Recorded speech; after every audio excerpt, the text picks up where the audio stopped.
Ji sugriuvo į sniegą paskutinį kartą švelniai ištardama savo sūnaus vardą, kai kaimynas laiku ją suradęs paskambino greitajai pagalbai. Kita akimirka, kai atmerkiau akis, mane pasitiko ryški, balta šviesa, nešildanti ir nepaguodžianti, bet aštriai skaudanti, kai bandžiau pažvelgti į ją. Kur nors šalia galvos skambėjo nuolatinis bipinimas, lėtas ir kantrus, tarsi turintis visą pasaulio laiką. Bet aš jo neturėjau. Gerklė buvo sausa, o galūnės sunkios, lyg būtų skolintos iš kito žmogaus. Pone Hail, ar galite mane girdėti? Jaučiau, kaip virš manęs sklando moters balsas, ramus ir profesionalus. Šiek tiek pasukusi galvą pamačiau, kad prie lovos lenkėsi sesuo, jos veido išraiška buvo tokia švelni, kad jausmas krūtinėje tapo nepakeliamas. Ji patraukė antklodę aplink mano pečius ir tik tada suvokiau, kaip šalta darosi net ir čia, ligoninėje. Esate ligoninėje, ji tarė švelniai. Jacksonville Memorial. Buvo atvežta ankstyvą rytą, ligoninė. Šis žodis pasiekė mane lėtai, tarsi bandydamas įsitvirtinti mano galvoje. Bandžiau kalbėti, bet lūpos vos pajudėjo. Mintys skriejo, ieškodamos pradingusių detalių, lyg bandyčiau gaudyti šešėlius. Sniegas. Tamsa. Durys, kurios niekada neatsivėrė. Kiek laiko, mano balsas užlūžo, kol baigiau klausimą. Jūs buvote lauke kelias valandas, atsakė ji. Patyrėte sunkią hipotermiją. Kita valanda ten, ji nebaigė sakinio. Ir to man nereikėjo. Užmerkiau akis. Lauke prisiminimai šoko tiesiai už mano rankų kaip sapnas, kuris nesiryžta išryškėti. Vienintelis dalykas, kurį žinojau, tai buvo tai, kad ten nenorėjau būti. Ne tokiu būdu. Kai sesuo nužengė, pastebėjau savo telefoną ant mažo staliuko šalia lovos. Jis buvo prijungtas prie įkroviklio, ekranas tamsus. Akimirką pajutau palengvėjimą. Galbūt buvo praleistų skambučių. Galbūt Evanas paniko, kai suprato, kad manęs nėra. Su stifais pirštais nusprendžiau pasiekti telefoną ir paspaudžiau mygtuką. Nieko. Nėra praleistų skambučių, nė vieno pranešimo, nė vieno balso pašto pranešimo. Tik laikas ir data, žvelgiantys atgal į mane, žiauriai paprasti. Kalėdų rytas. Krūtinė suspaudė ne iš pykčio, bet iš kažko sunkesnio, galbūt supratimo arba jo pradžios. Vėliau įėjo gydytojas, aukštas vyras su pavargusiomis akimis. Jis atsargiai, klinikiškai paaiškino mano būklę, tarsi kalbėtų su kuo nors kitu. Hipotermija, dehidratacija, šokas. Jis pasakė, kad man pasisekė. Kad kaimynas pastebėjo mane besvyruojančią šalia verandos ir paskambino pagalbai prieš tai, kai buvo per vėlų. Kaimynas, sušnibždėjau. Taip, buvote neatsakiusi, kai jie jūs rado, lėtai linktelėjau. Norėjau klausti daugiau, bet žodžiai atrodė pavojingi, trapus, lyg jei juos ištarsiu, kažkas manyje galiausiai sulūš. Po jo išėjimo kambarys vėl tapo tylus. Bipinantis aparatas vėl grįžo prie nuolatinio ritmo. Žiūrėjau į lubas, sekdamas silpnus įtrūkimus dažuose ir bandžiau suprasti, kaip nuo kalėdų vakarienės planavimo atsidūriau viename ligoninės lovoje. Man buvo 72 metai, aš buvau našlė pensininkė, valgiaraščio vadovė mokykloje, visą gyvenimą praleidusi, rūpindamasi kitais, tvarkydama po jų, užtikrindama, kad visi gautų, ko reikia prieš aš pati prisėsdama. Po vyro mirties auginau savo sūnų vieną, dirbdama dvigubas pamainas, praleisdama valgį, sakydama sau, kad tai laikina, kad bus verta.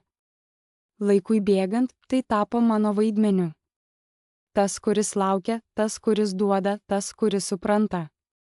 Kai šviesus ryto spindulys pradėjo skverbtis pro langą, mano krūtinėje įsitvirtino viena mintis. Tyli, bet nejudinama. Viskas, kas nutiko praėjusią naktį, nebuvo atsitiktinumas. Ir pirmą kartą, vietoj baimės, pajutau, kaip kyla kažkas kita - aiškumas. Prisiminti prisiminimai ėmė grįžti lėtai, ne pagal tvarką, bet jausmų pavidalu. Pirmiausia šiluma, tada viltis, vėliau tyli baimė, kurios tuo metu nenorėjau įvardyti. Kūčių vakaras man prasidėjo anksti. Prabudau dar prieš aušrą savo mažame bute Jacksonville'yje, oras buvo pakankamai vėsus, kad užsiriščiau chalatą, kai lėtai pasukau į virtuvę. Tai buvo kukli vieta, bet ji buvo mano. Užviriau vandens kavos puodui ir stovėjau, klausydama pažįstamo šaldytuvo ūžesio, leidau savo tikėti, kad šiandien bus kitaip. Buvau pakviesta. Vien tai atrodė kaip pažanga.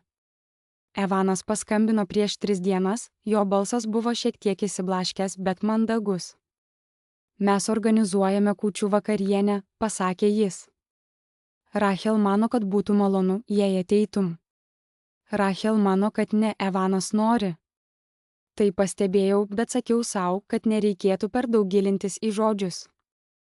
Visą gyvenimą tai dariau, verčiant nusivylimą kantrybę, aplaidumą į supratimą. Ryte praleidau laiką ruošdama maistą kaip visada. Iškepti pekano riešutų duonelę, kurią Evanas mėgo vaikystėje, tokia, kurioje buvo pakankamai saldumo, kad jaustųsi kaip malonumas. Kai jį atvėso, atsargiai ją supakavau, 2 kartus užrišdama juostelę, kad nesusirištų. Paruošiau įdarytus kiaušinius ir mažą indelį savo velionio vyro spanguolių padažo. Receptas buvo užrašytas jo rašysena ant pageltusio indekso kortelės. Kol viskas kepė, dovanų dėžutėse išdėliojau dovanų ant savo lovos. Nieko prabangaus. Megztinis Evanui, kurį radau išpardavime. Kvapni žvakė Rachel. Neutrali dovana, kad nesukeltų nepasitenkinimo. Anūkams knygos, o ne žaislai. Šią pamoką išmokau sunkiai. Vis dėlto, kai suskaičiavau kvitus, mano skrandis susisuko. Beveik viso mėnesio atsargų suma dingo per vieną popietę. Tai verta, sušukau sau, glostydama pakavimo popierių. Tai kalėdos. Prieš išvykdama ilgiau nei įprastai stovėjau priešais veidrodį. Mano plaukai buvo retesni nei anksčiau. Veidas buvo raukšlėtas būdais, kurių ne visada atpažinau. Prisegiau mažą sidabrinę segę prie savo paltuko, kurią man prieš daugelį metų padovanojo Evano tėvas. Tai suteikė man stabilumo, jausmo, kad esu matoma. Kelionė atrodė keistai tyli. Stebėjau, kaip praeina namai, kiekvienas iš jų švytėjo šviesomis ir judėjimu, šeimos jau pradėjo rinktis. Praktikavausi, ką pasakysiu, kai įžengsiu į jų namus. Evanui buvo labai didžiuojuosi, o mano širdyje buvo didelis dėkingumas, kad buvau pakviesta. Įsivaizdavau, kaip Rachel šypsosi, tikra šypsena, ne ta mandagi, suspausta šypsena, kurią ji dažniausiai buvo pasilikusi man. Kai privažiavau prie jų namų, jie atrodė tobulai. Šiltas šviesos spindulys skverbėsi pro langus, o gatvėje stovėjo automobiliai. Juokas skambėjo ne dar prieš man pasiekus duris. Akimirkai sustojau, ranka pakibusi virš skambučio. Sakiau savo, kad nereikėtų per daug tikėtis, juk lūkesčiai mano amžiuje gali būti pavojingi. Tačiau viltis turi savybę įslinkti tyliai ir atkakliai. Paspaudžiau skambutį ir durys atsidarė. Rachel stovėjo ten, vilkėdama raudoną suknelę ir laikydama vyno taurę. Jos šypsena buvo trumpa, tačiau išmokta. O, labas, Margaret, ji tarė. Tu atėjai, įžengiau vidun, nešdama maistą ir dovanas, leisdama šilumai apgaubti mane. Akimirką tikrai tikėjau, kad atvykau ten, kur priklausiau. Tačiau dar nežinojau, kad jau buvau vertinama ir dėja nepatogi. Pirmiausia, mane apgaubė šiluma. Ne tik iš šildytuvo, bet ir iš triukšmo. Balsai persipynė, taurė skambėjo, muzika tyliai grojo kažkur giliai namuose. Tai buvo tas garsas, kuris sakė, tu vėluoji, kas nors jau prasidėjo be tavęs, Rachel šiek tiek atsitraukė, kad galėčiau praeiti. Tai nebuvo tikra priėmimo ceremonija, tik erdvė. Visi yra valgomojo, ji pasakė, jau atsisukdama. Kodėl nepaliku savo daiktų virtuvėje? Linktelėjau ir sekiau ją, stengdamasi neatsitrenkti į nieką, kol judėjau per koridorių. Paltai buvo sukrauti ant suolo, o batai tvarkingai sustatyti prie sienos. Tai buvo ženklas, kad žmonės čia žinojo, kur priklauso. Virtuvė buvo šviesi ir tvarkinga. Ant stalų buvo išvalytos visos vietos, išskyrus užkandžių lėkštės, kurios atrodė nepaliestos. Padėjau pekano duoną ir padažą šalia, stengdamasi viską sutvarkyti kuo tvarkingiau. Tai buvo instinktyvu, tarsi raumenų atmintis. 10 metus praleidau darydama tai kitiems, stengdama viską padaryti gražiai, mažindama save. Ar galiu kuo nors padėti? Paklausiau, žvelgdama į Rachel. Ji nepakėlė akių. Ji pjaustė kažką ant stalo, o jos apyrankė švelniai skambėjo su kiekvienu judesiu. Ne, tiesiog sėdėk kol kas. Mes viską turime. Sėdėk, žodis sėdėk nukrito sunkiau nei turėjo. Pasiėmiau vietą prie mažo stalo prie lango. Iš ten galėjau aiškiai girdėti valgomojo garsus. Juokas kilo ir krito bangomis. Kas nors pasakojo istoriją, kuri baigėsi plojimais. Po to sekė kitas balsas. Garsiau pasitikintis. Evanui. Laukiau, kol jis ateis manęs ieškoti. Juk jis turėtų ateiti. Kiekvieną akimirką. Įsivaizdavau, kaip jis įeina, šypsosi, galbūt sako, mama, atsiprašau. Čia šiek tiek chaotiška, to man ir reikėjo. Ženklo, kad jis žino, jog esu ten. Praėjo minutės. Po to dar daugiau. Rachel judėjo virtuvėje, užsiėmusi, bet efektyvi, nė karto nežiūrėdama man į akis. Kai vėl pasiūliau pagalbą, ji tyliai atsiduso, tarsi būčiau paprašiusi ko nors neįmanomo. Viskas gerai, ji tarė. Tiesiog pavargsi, šie žodžiai nebuvo garsus, bet buvo aštrus. Prisimindama savo vietą, amžių ir naudingumą ar jo trūkumą, suspaudžiau delnus ant kelių, kad sustabdžiau drebulį. Per duris išvydau veidus, kurių nepažinau.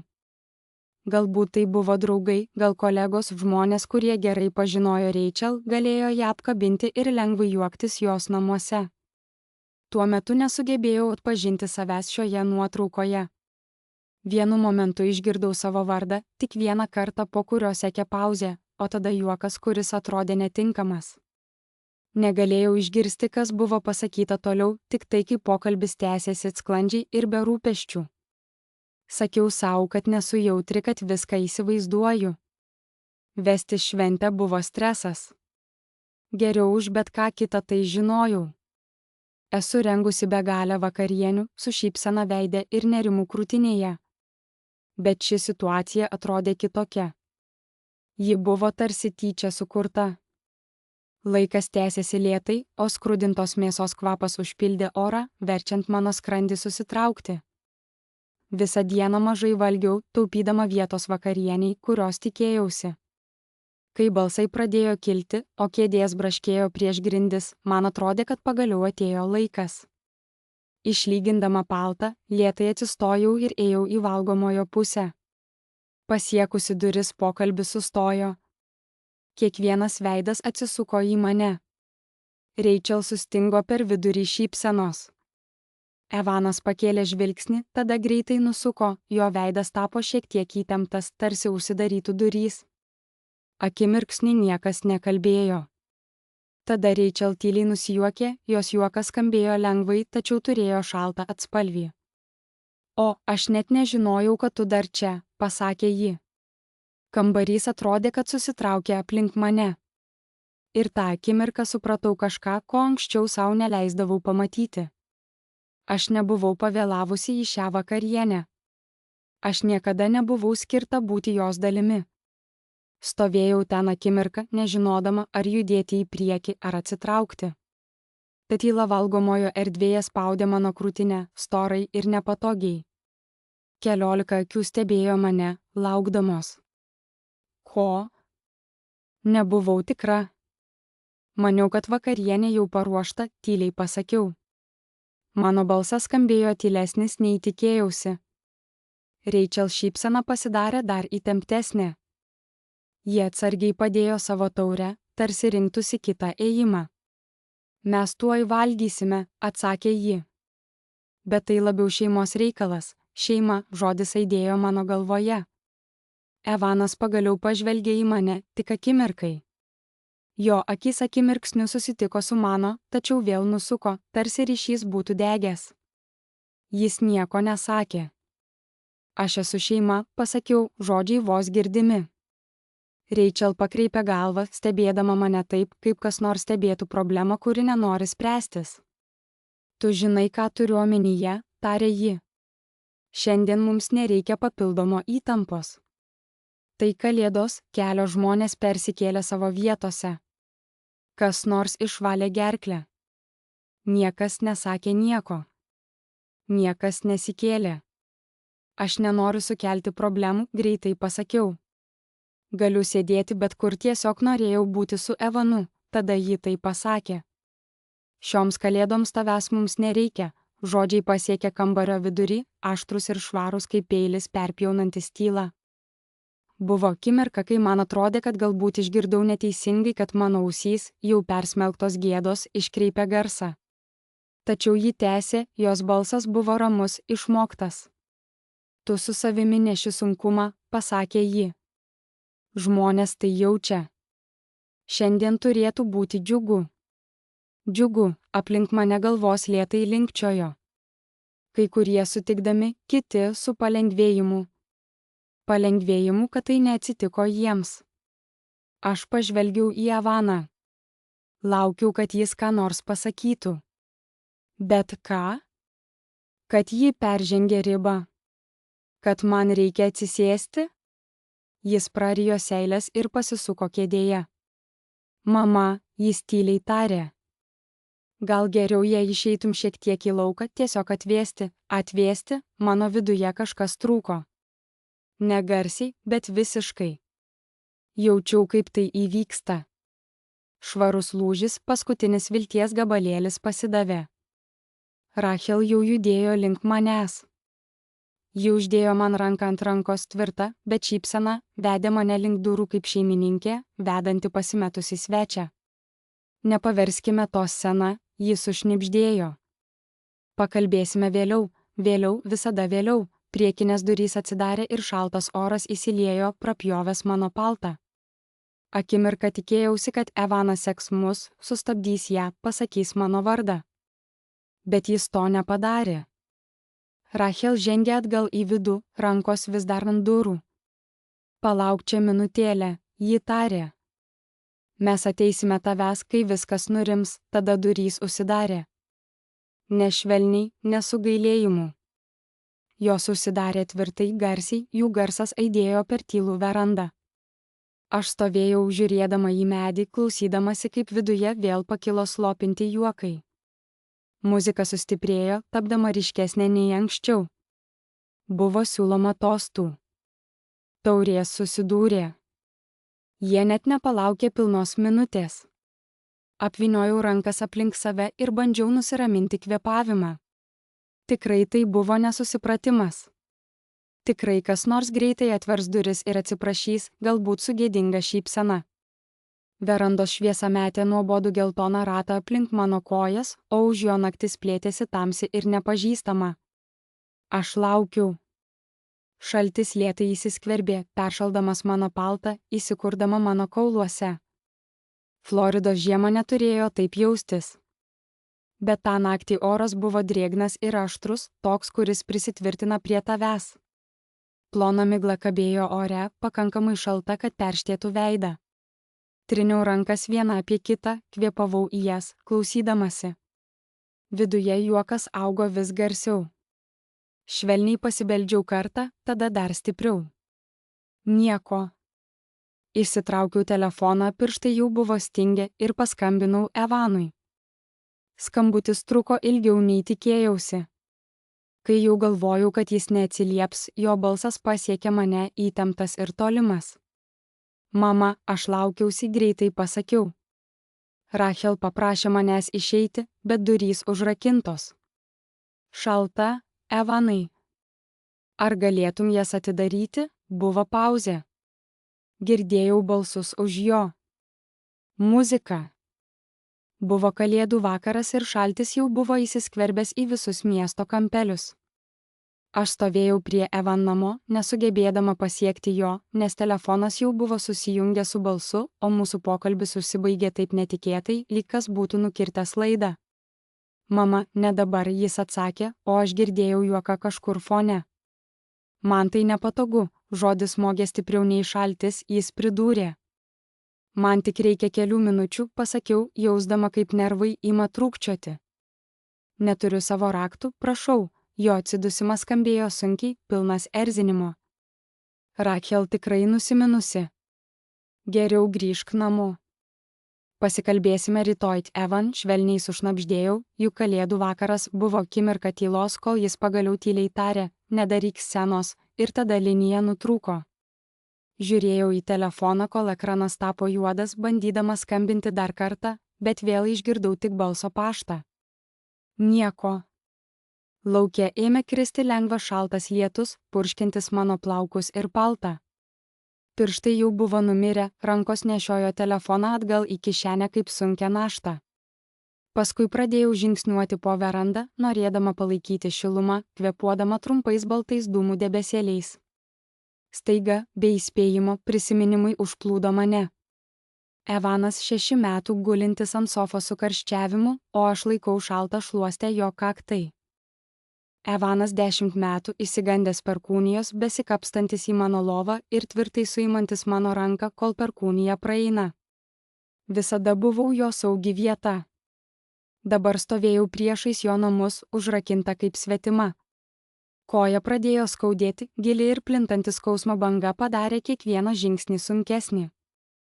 Atsirėmiau į sieną, spaudžiau nugarą prie šaltos dailylentės, tikėdamasi, kad ji užblokuos vėją. Šaltis turėjo nepaprastą gebėjimą prasiskverbti visur, į mano batus, pirštinės, net į mintis. Viena mašina lėtai pravažiavo gatvės gale, žibintai trumpai apšvietė verandą ir aš beveik pakėliau ranką, bet ji jau buvo pradingusi. Veranda dabar atrodė toliau nuo namų, lyg būtų pasislinkusi, atitolindama mane nuo visko šilto ir žmogiško. Bandžiau dar kartą pasibeldusi, šįkart stipriau, mano sąnariai ėmė skaudėti. Evan, sušukau, prašau, mano balsas skambėjo silpnai, nepažįstamai. Staiga mano keliai sulinko ir aš, bandydama pasipriešinti, praradau pusiausvyrą ir kritau ant šalto betono. Šokas atėmė iš manęs orą. Bandžiau atsistoti, bet kojos nepakluso.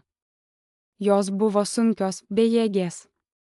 Lietus peršlapo mano paltą ir mano dantys pradėjo drebėti. Mintys ėmė skirstytis, slysdamos iš mano pasiekiamumo. Spaudžiau rankas prie krūtinės, bandydama sulėtinti kvėpavimą. Verandos šviesa ėmė miglotis, dvigubėti, o tada išblėsti. Kur nors toli girdėjau muziką, kuri vėl pakilo. Atsirėmiau galvą į sieną, mano akys užsimerkė. Evan, sušnabždėjau, nesu tikra, ar ištariau tai garsiai, ar tik galvoje. Tada šaltis užvaldė mane ir viskas tapo tamsu. Kai vėl pabudau, aplink buvo tyla. Ne ta aštri tyla, kurią sukuria sniegas ir naktis, bet švelnesnė, sušvelninta ir kontroliuojama. Beapinčio aparato garsas vis dar buvo šalia, stabilus ir kantrus, o kambario šviesa pasikeitė į šviesiai pilką popietės atspalvį. Akimirką nesugebėjau prisiminti, kur esu. Tada skausmas atsirado, rankos degė, kojos pulsavo, o krūtinė jausdavosi suspausta kiekvieną kartą, kai kvėpiau. Ligoninė mane vėl pasiekė. Sesuo, pastebėjusi, kad esu nubudęs, atsargiai priėjo, jos batai tyliai šnibždėsio ant grindų. Ji šypsojosi švelniai, ta šypsena, kurią žmonės naudoja, kai nori neįbauginti.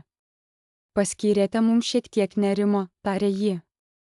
Bet dabar esate stabilus, nurijau, mano gerklė buvo sausa. Kiek laiko buvau lauke, ji nedvejodama atsakė, atsargiai išrinkdama žodžius. Šiek tiek daugiau nei 3 valandas, gal šiek tiek ilgiau, 3 valandos. Šis skaičius užgulė mane kaip sunkus akmuo. 3 valandos ant verandos šaltyje, kol mano sūnus sėdėjo už 10 pėdų nuo užrakintų durų. Uždariau akis ne tam, kad miegoti, o kad šios mintys nesuskaidytų manęs. Vėliau tyliai pasibeldęs į kambarį įžengė vyras. Jis buvo vidutinio amžiaus, vilkėjo nusidėvėjusi švarką ir rankose laikė megztą kepurę. Aš Tomas, tarė jis. Gyvenu 2 namus žemiau nuo jūsų sūnaus. Jis paaiškino, kaip anksti ryte išėjo iš namų išnešti šiukšlių ir pastebėjo kažką tamsaus prie verandos. Iš pradžių pagalvojau, kad tai maišas arba nukritusi dekoracija. Tada supratau, kad tai buvote jūs. Nesikėlėte, tyliai pasakė jis. Bandžiau pasibeldžiau į jų duris, bet niekas neatsakė. Iškart paskambinau 911, ačiū jam pasakiau, mano balsas buvo sunkus. Jis mostelėjo ranką, nesijautė patogiai dėl mano dėkingumo. Bet kas nors būtų padaręs tą patį, pridūrė jis, nors abu žinojome, kad tai netiesa. Kai jis išėjo, aš gulėjau, žiūrėdamas į lubas, lėtai peržvelgdamas nakties įvykius. Žodžiai durys, Evan balsas sakantis man nesukelti senos. Vėl paėmiau telefoną. Nieko. Nei atsiprašymo, nei paaiškinimo net nepraėjo skambutis. Tada kažkas manyje pasikeitė. Aš praleidau dienas, mėnesius, metus aiškindamas viską. Evan atstumo, Rachel šaltumo. Save guodžiau, kad jie užimti, stresuoti, kad esu jautrus, kad per daug prašau, norėdamas tiesiog būti įtrauktas. Bet tai nebuvo nesusipratimas. Tai buvo pasirinkimas. Jie pasirinko komfortą prieš sąžinę, vakarienę prieš padorumą, tylą prieš atsakomybę. Šis suvokimas neatnešė pykčio. Jis atnešė aiškumą, ramų, tvirtą supratimą, kuris jautėsi beveik blogiau. Nes kai kažką pamatai aiškiai, negali to nepastebėti. Įėjusi gydytoja vėl peržvelgė mano medicininius duomenis. Ji pasakė, kad turėsiu likti dar vienai nakčiai stebėjimui, kad esu laimingas. Šis žodis nuskambėjo tuščiai. Laimė nepadėjo man atsirasti ant tos verandos.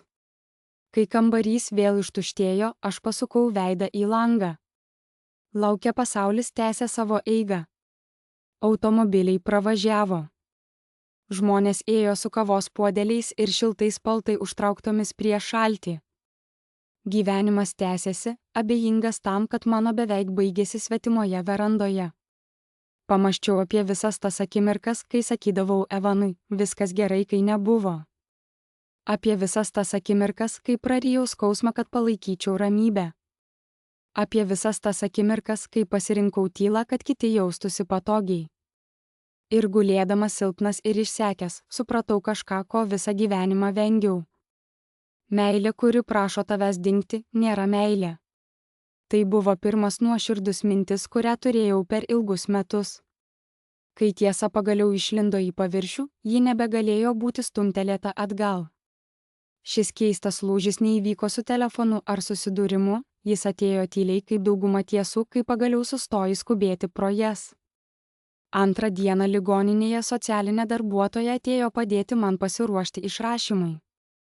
Ji uždavė įprastus klausimus apie mano gyvenimo sąlygas, vaistus ir finansus. Kai ji užsiminė apie tolesnę priežiūrą ir šeimos palaikymą, trumpam sustojau. Aš viską tvarkau pats, pasakiau. Ji linktelėjo galvą ir stumtelėjo man lapą. Peržiūrėsime jūsų draudimą ir skubios pagalbos kontaktus. Kai peržvelgiau tuos dokumentus, kažkas prikaustė mano dėmesį. Ten buvo mėnesinių išlaidų sąrašas, kurio nesupratau. Visiškai tvarkingai atspausdintas iš mano finansinių ataskaitų. Geltonai pažymėti sumos mažos, bet nuolatinės. $200 kas mėnesį. Kitas – 50. Trečias – pažymėtas kaip namų paslaugos. Mano širdis ėmė plakti. Pradžioje lėtai, vėliau vis greičiau. Atsiprašau, pasakiau, rodydamas į lapą. Kas čia yra? Ji pažvelgė žemyn. Tai automatiniai pervedimai. Jie vyksta jau kurį laiką. Atrodo, kad bent jau keliarius metus. Po jos išėjimo paprašiau telefono ir prisijungiau prie savo banko sąskaitos. Rankos drebėjo, kai slinkau. Ten buvo linija po linijos mokėjimai, kuriuos buvau nustatęs ir vėliau nustojau pastebėti. Paskolos pagalba Evanui, kredito kortelių mokėjimai, pervesti per bendrą šeimos aplanką, kurį Rachel buvo primygtinai pasiūliusi suorganizuoti. Remontai, komunaliniai mokėjimai, tylus pagalbos jausmas, kurį buvau pasakęs, kad tai laikina. Atsilošiau atgal į pagalves, kambarys staiga pasidarė per mažas. Prisimenu, kaip Rachel pasiūlė man padėti supaprastinti dalykus, kai Evanas skundėsi dėl sąskaitų. Kaip ji perėmė priminimus, organizavo ataskaitas, o tai atrodė kaip geranoriškumas, kaip aš tuo metu buvau dėkingas. Aš buvau ne tik nepageidaujamas. Aš buvau naudingas. Šis suvokimas smogė man tvirtai, ne kaip smūgis, bet kaip svoris pagaliau padėtas ten, kur jam ir priklausė. Visus tuos metus galvojau, kodėl Rachel mane išvis toleravo. Kodėl kvietimai ateidavo tik tada, kai reikėjo ką nors sutvarkyti. Kodėl Evanas sušvelnindavo balsą, kai kalbėdavo apie pinigus. Jie manęs neišstūmė, nes buvau našta. Jie mane išstūmė, nes jau buvau atlikęs savo vaidmenį. Nekraukiau ašarų. Tai mane nustebino. Vietoj to pajutau kažką šaltesnio ir tvirtesnio, kas užėmė savo vietą. Ta popietę paprašiau slaugytojos, kad man suteiktų privatumo. Paskutinį kartą prisijungiau prie savo sąskaitos ir spustelėjau kiekvieną automatinį pervedimą. Patvirtinimo langai pasirodė, mandagus ir bejausmiai. Ar tikrai norite atšaukti šį mokėjimą? Taip. Ar tikrai? Taip. Kiekvienas spustelėjimas atrodė kaip siūlo perkirpimas. Nesmarkiai, o švariai vieną po kito. Kai pasirodė galutinis patvirtinimas, padėjau telefoną ir iškvėpiau, tarsi pirmą kartą per daugelį metų. Nepaskambinau Evanui. Nepasakiau Rachel. Nieko neskelbiau. Tiesiog sustojau. Poveikis buvo akivaizdus, nors dar jo nematėme. Po 2 dienų, kai valgiau vėlai pietus namuose, mano telefonas sušnypštė. Vis dar silpnas, bet sveikstantis. Evan vardas nušvito ekrane ir aš leidausi skambėti. Po kelių minučių gautas tekstas privertė mane sustoti. Sveika, mama. Turime pasikalbėti. Su mūsų sąskaitomis įvyko tam tikras nesusipratimas. Vos nešyptelėjau. Dar vienas pranešimas atėjo iš Rachel. Nežinau, kodėl esi nusiminusi, bet mus taip ignoruoti per daug. Vaikai nieko nesupranta, štai jis, posūkis. Nėra rūpesčio dėl manęs, nėra atsiprašymo, tik pasekmės, kurių jie nesitikėjo. Aš padėjau telefoną veidu žemyn ant stalo ir baigiau sriubą. Ji buvo skanesnė nei tikėjausi. Paprasta, nuoširdi. Pirmą kartą reagavau ne instinktyviai, o pasirinkdama. Ir kažkur tarp paskutinio šaukšto ir ramios mano buto tylos supratau tikrąją šios istorijos ironiją. Jie manė, kad mane uždarius jie atėmė mano galią. Jie niekada nesuvokė, kad aš jau ją jiems perdaviau, o dabar vėl ją grąžinu. Tyla, kuri sekė, buvo kitokia nei bet kuri mano iki šiol patirta. Ji nebuvo sunki. Nepresavo manęs krūtinėje ir neįdėjo ausyse. Ji tiesiog egzistavo stabili ir nesijaudindama, užpildydama mano butą kaip šiltas šviesos spindulys, kai sutemsta. Pirmosiomis dienomis namuose judėjau lėtai, vis dar silpna, vis dar atsargi, tačiau kažkas mano viduje jautėsi netikėtai stipriai. Rytais verdavau arbatą ir sėdėdavau prie lango, stebėdama žmonės skubėjusius su savo gyvenimais, tvirtai apraizgytais rūpesčių. Niekas nežinojo, kas man nutiko. Niekas ir neturėjo žinoti. Pirmą kartą mano skausmas nebuvo kažkas, ką turėjau paaiškinti arba sušvelninti kitų patogumui. 3 dieną Evan vėl paskambino. Leidausi skambučiui pasibaigti.